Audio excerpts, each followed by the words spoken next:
Round 17, the penultimate round of the FIM Motocross World Championship, the MXGP of Lombardia. MX2 Race One. Tom Vialle grabbed his 20th foxhole shot of the season, but it was his teammate Rennie Hoffer who took over the lead by turn 2. Simon Langenfelder fell through the first turns, and a bunch of other riders fell as well. But Maxime Renault, the new champion, swiftly into the lead with that pass on Rennie Hoffer. Vialle was third, Jago Keerts was fourth, but the Belgian, number 93, found a quick way around the former champion. He was then in third place. Andrea Adamo, who made a good start, was caught out by the hard-charging Matteo Guadagnini. Guadagnini then fell a couple of laps later. He was then over the line in 12th place by the time the checkered flag fell. Rennie Hoffer was running second until half distance, then he fell. He would eventually come home in 6th. Isaac Gifting charged his way through to an eventual 7th, including that pass on Andrea Adamo, but it was Maxime Renault who crossed the line for the 9th time ahead of Keerts and Vialle.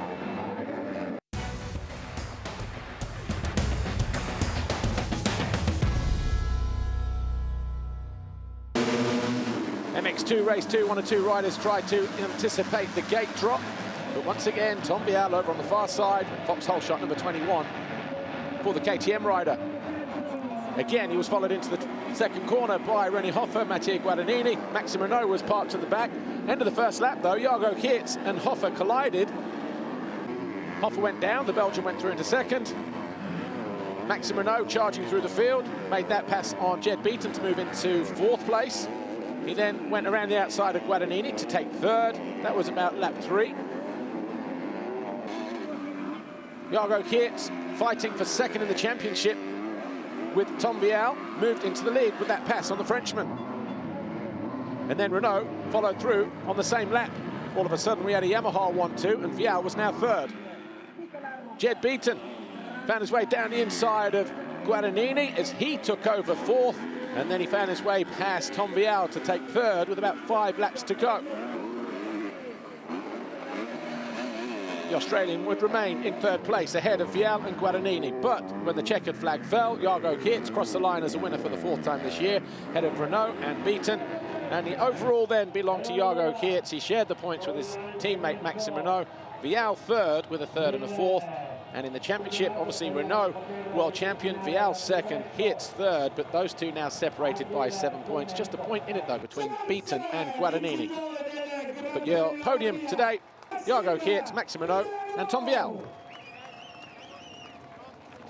The first heat was also really good, but had a small problem with my goggle, and yeah, so just rode solid, and then second heat, yeah, pretty good start. I was behind Tom for like the first 15 minutes, then I could pass him, and Maxime was chasing me.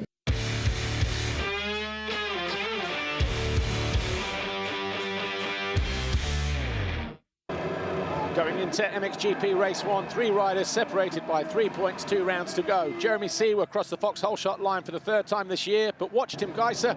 He got tipped over the track. He emerged just between turns 2 and 3 inside the top 10. That would have implications later on in the race. Fevre led. Hurlings found his way past Seewer to move into 2nd until this happened. Exactly the same crash as he had in time practice. Seewer couldn't avoid him. They then started to fight back through the field. Tim Geiser found his way past Tony Cairoli on lap 6 to move into 2nd place as Hurlings was charging around the outside of a wild card, Ruben Fernandez. That put him into 4th place by half distance.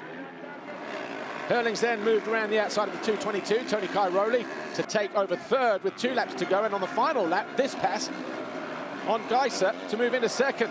Romain Fevre won the race, Hurlings 2nd, Cairoli 3rd, Fernandez 4th, Seewer 5th. Geiser docked 5 positions though.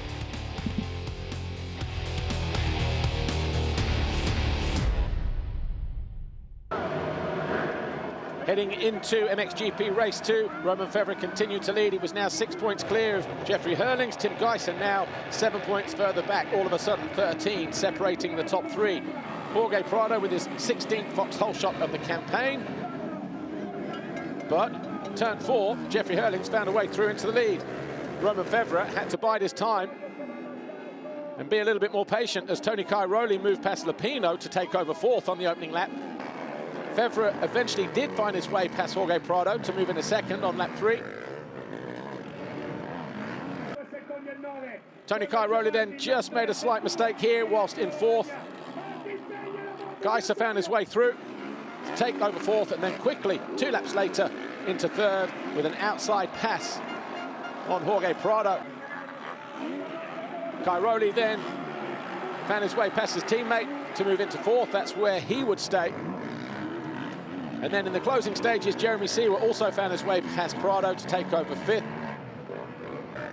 When the flag went out, it was Jeffrey Hurlings for his 13th race win of the season from Romain Febvre, Tim Geiser, Cairoli and Seewer. In the overall Grand Prix, Jeffrey Hurlings going 2-1 to Romain Febvre's 1-2. Cairoli on the podium with a 3-4.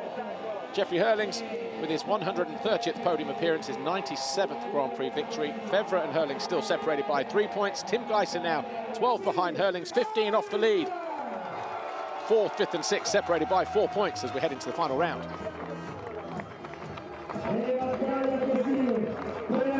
I used all my jokers going into the second motor, so I knew I had to win this thing.